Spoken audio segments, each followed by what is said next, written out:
Hey guys, Steve Brown from Secondhand Horology. How's everybody doing? This is going to be an opinion video. And it's going to be quite a controversial subject. It's going to deal with the R word, redial. It's going to deal with restoration in general.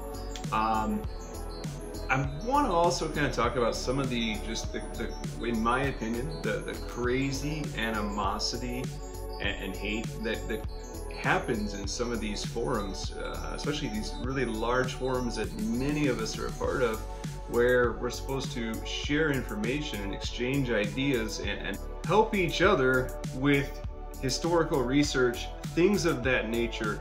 And I remember a time when that really was the focus of so many of the internet forums.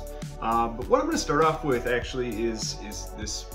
I do not understand this whole thing with people becoming upset about watches being redialed or repainted. Okay, it's kind of crazy to me, and I'm going to tell you why.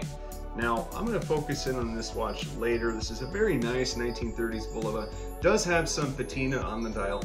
I personally would not redo this dial. I think it's actually still pretty legible. It's still in pretty good shape. But if I get a watch and it has a lot of potential, it's got a good movement, it's got a good case, maybe it just needs a crystal, maybe it just needs a strap, but the dial is just shot. I mean, it's illegible, it's chipped, it's terrible. I'm not going to spend the time to take that watch and rebuild it, tear down the movement, service that movement, and take photographs of the watch and, you know, try to list that watch and sell it, because what's the point? Anybody's going to look at that watch and go, well, it's got a nice case, it's got you know, good movement, but the dial is shot. And many of us watch guys work hard guys too, right? So could you imagine if you go to a car show and there's a guy with a beautiful 1957 Chevy Bel Air, and you go to look at the car and you ask him, hey, are those tires original? You know, the strap of a watch. Are those tires original? He's like, oh, God, no, they're not original. It's in 1957. There's no possible way. And then you look at the interior and you see it's pristine. You say, did you have that interior refinished?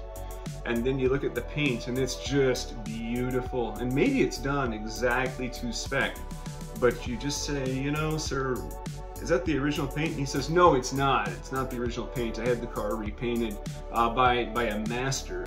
And he did a fantastic job.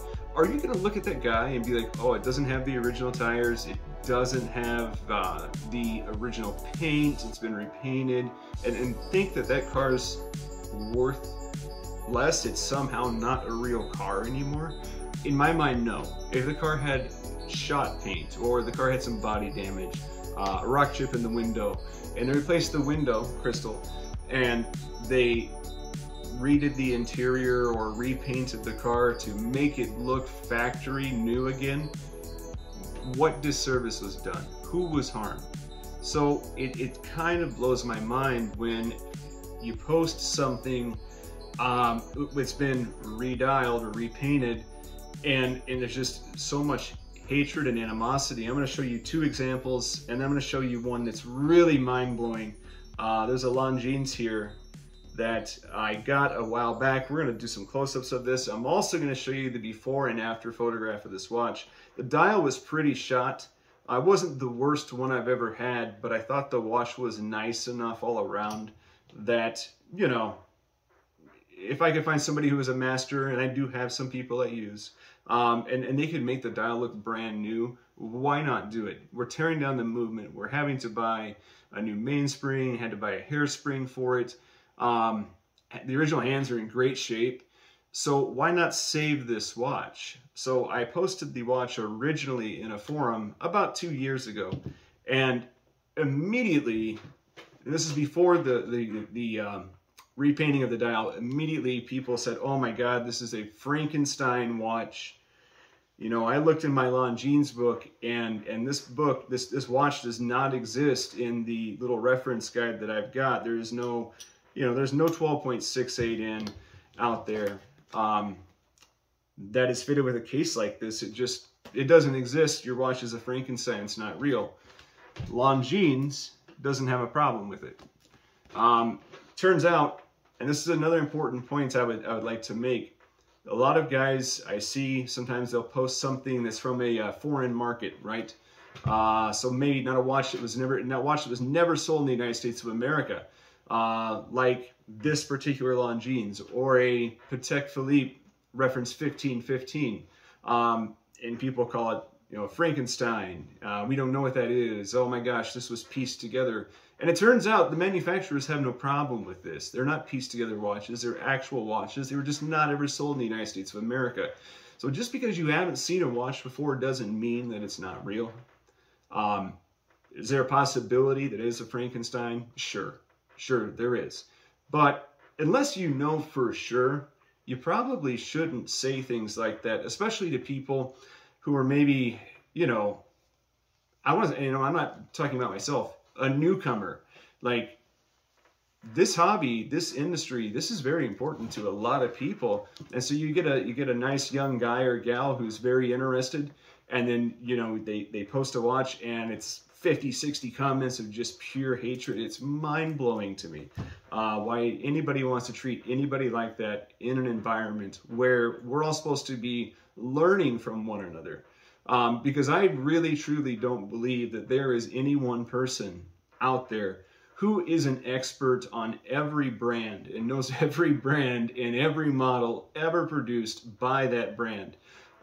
We've even had stuff before that was actually turned out to be prototype watches.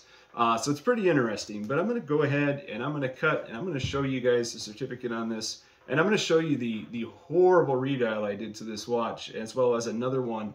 And I'll show you an example of a watch that I don't think needs redialed. See you guys in a second. I'm going to start at the back of this watch. So this is what the watch looks like on the inside.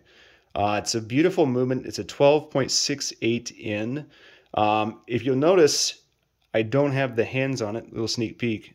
The reason for that is because the center second pinion actually, don't know how, when, or why, but the end of it got chipped off, and they're quite difficult to find. I have located several in the past, but people wanted just egregious sums of money for them, so I did not purchase them. But this is the movement, and if you can, I'm going to see if you can find that. You see all the markings on it, right? And I'm going to go ahead and show you the inside of the case back as well. There's the back of the case. Now I'm going to go ahead and put that on real quick, just so we don't have to worry about it during the rest of the video. Okay, so this is the watch. And so I'm going to post a photo. I'm going to share a photo with you guys so you guys can actually see what the dial looked like before I had it restored.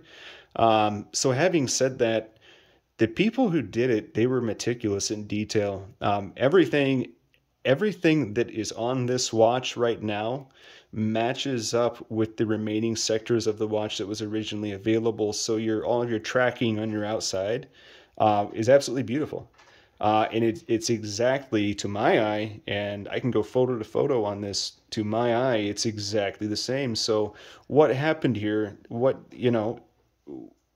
I guess I don't see the issue. And I know there's about 50% of you guys are going to agree with me, and about the other 50% are going to, not agree, and that's okay. It's okay if you don't agree. But when I see people post things like this in the forums, and I'm not talking about this watch because, well, I am kind of talking about this watch, but I mean, in general, it's not limited to this watch. They scream fake or Frankenstein. But if you see this here, it says quite clearly, the wristwatch in gold-plated bearing the reference 5017. It is fitted with a Longines manually wound mechanical movement, caliber 12.68 in, and was invoiced on July 11th of 1942 to the company Perret, which was, at that time, our agent for Brazil. So if you don't know the watch, probably not going to know the watch if it was not a watch intended for the US market. And that's okay. There's nothing wrong with that, because there's no way any of us can know every single watch that exists. It just is not possible. So having said that, guys, let me go ahead and show you a different watch. So now we're going to pick on these two little Bulivas here, right? So both very old. It's been a while since I got inside of this watch, so I can't tell you exactly what year it is. We could look at the date code and we could figure that out. That's not the point, though. The point is, I want to share, this is the original dial. It's got some patina on it, but it's still a very presentable watch.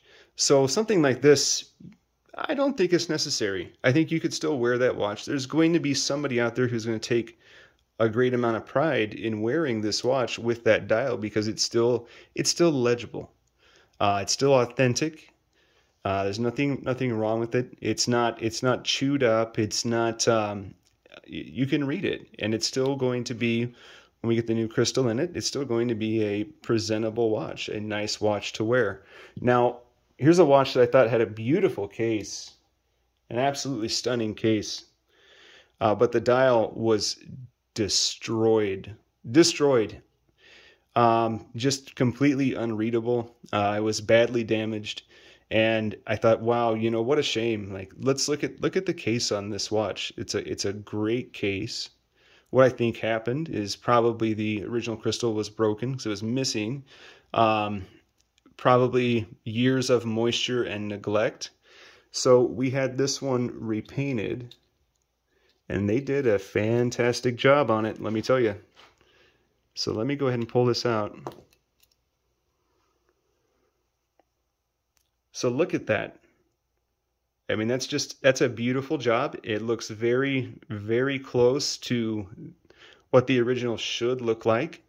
You would probably have to put them side by side to be able to even tell a difference, unless you're, you know, a very, very, very experienced Bulova collector. But it's a beautiful watch, right? So I'm sitting here as a watch guy, watch enthusiast, as well as a watch dealer, and I'm looking at this and going, well, look how beautiful this case is. You know, may I someday find a watch that, you know, has the dial, it looks good, that I can slap in this? Maybe, but look at that. It's absolutely stunning.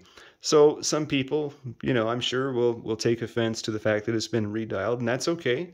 But if a guy or gal decides they want to have their watch restored and they post it in a forum, because this certainly has never happened on this watch. Nobody's even seen this watch before until today.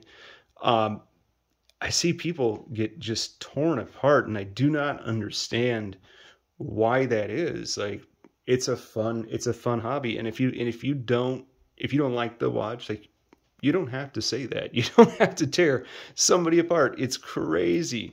So I can't tell you how many times I've seen people just absolutely thrash on people in forums and call people's watches Frankensteins, etc., or berate them for having their watch redialed, and it blows my mind. Now, sometimes a watch is a Frankenstein. Now, let's say a watch is a Frankenstein.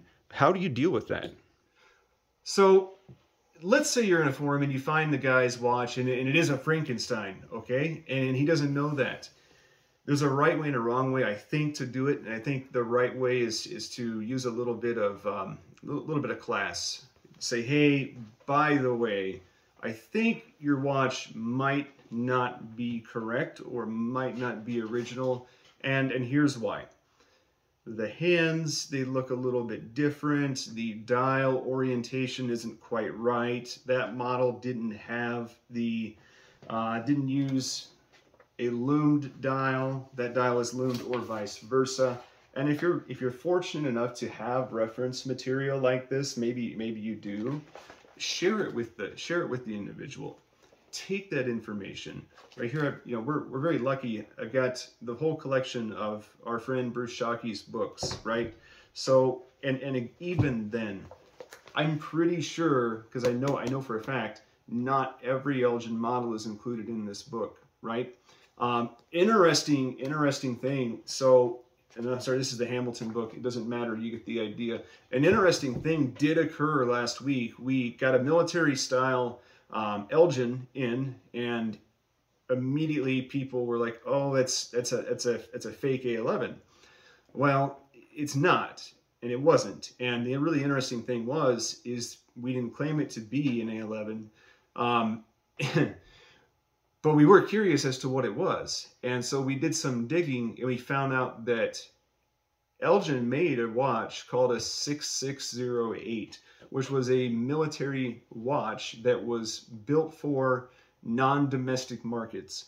And it had a stainless steel case, and it has stainless steel case and stainless steel case back. Looking at the photographs of the watch from the Elgin material itself, it was pretty apparent that it was actually the same watch. And you know what? I never had seen that watch before in my life before I got it in my hands, and I never read that particular information on that watch. So if I would have seen that watch, I'd be like, well, I don't know if that's an A11 or not, but it sure is a nice clean watch. But the point I'm making is we just don't know. Another time, and I'm just talking personal experience, I posted a rose gold Patek Philippe that I believed to be correct. I believed it to be authentic, but I couldn't find it in any of my books. So, okay, time to tear the watch down. So we took the watch, we tore it down, and it was very interesting. One of the things that got pointed out by somebody who's much more knowledgeable than I am with Patek Philippe, I reached out to two guys who I believe are probably the top in their field. One speculated it might be one reference, another speculated it might be something different. The only real issue was, hey, there's a spacer ring on this. Why does it have a spacer ring? Was that a factory thing or was it not? So it became really interesting when I pulled the watch apart and pulled the dial off of the watch. The spacer ring underneath the dial actually had a serial number, and it's crazy. The serial number on the spacer actually matched the caseback number of the watch. So pretty cool. Like, it's just one of those things that it was just kind of neat to find, but it didn't solve the mystery. We still couldn't find the watch. Like, okay, so this appears to all be correct, but we don't know what this watch is. So I paid the $509 to Patek Philippe, sent the photos of the watch completely disassembled, dial front, dial back, top of the movement, bottom of the movement, spacer, serial number, case back, all markings, hallmarks on the case itself, watch assembled, everything you could think of. I sent it to them, and it took a long time. I think it took 7 or 8 weeks, but we got an email saying that it was a Patek Philippe reference 1515. Now, if you ever dealt with them before, you know they don't really tell you how many of these watches they make. They don't disclose that information. But we found out through, we think, through another guy who happens to have some material, that they made less than 80 of those watches. They produced that reference for a total of 10 years. They made less than 80 of those watches in any material, and we think they made less than 7 or 8, ballpark, depending on how you want to interpret the data, of that watch in rose gold. So it's just interesting. So the only point I'm trying to make is be nice to your fellow watch guys, right? And if you got a guy who just bought, maybe he just went to a watch show for the first time, or he met an old collector and he bought a watch that's redialed, and he's really, really happy about it, and if it's done right, who cares? Be nice to the guy. Congratulate him on his watch. Or if you just can't find it within yourself to do that, just don't say anything at all. And this, guys, this is just my little opinion video on this. I just see so much hate in the internet about it. It blows my mind. And at the end of the day, we're all watch enthusiasts. If you're watching this and you've made it this far in the video, you're a watch enthusiast. I'm a watch enthusiast. So let's correct people when they have been taken advantage of, or try to help them. But if a guy likes his watch, a gal likes her watch, let them enjoy their watch. Again, guys, thanks for watching. Steve Brown from secondhandhorology.com. If you want to see in the near future this horrible redial, sacrilegious redial, or this sacrilegious redial. You'll be soon finding them on the website, but I'm just kidding. Do come visit us. I want to hear your opinion. Drop your opinion into the comment line. I'm sure I know the results. About half of you are going to agree and disagree, but I think where we can all probably agree, we can start being a little more supportive of people, especially newcomers into this hobby and this industry. So thanks a lot for watching. See you guys later.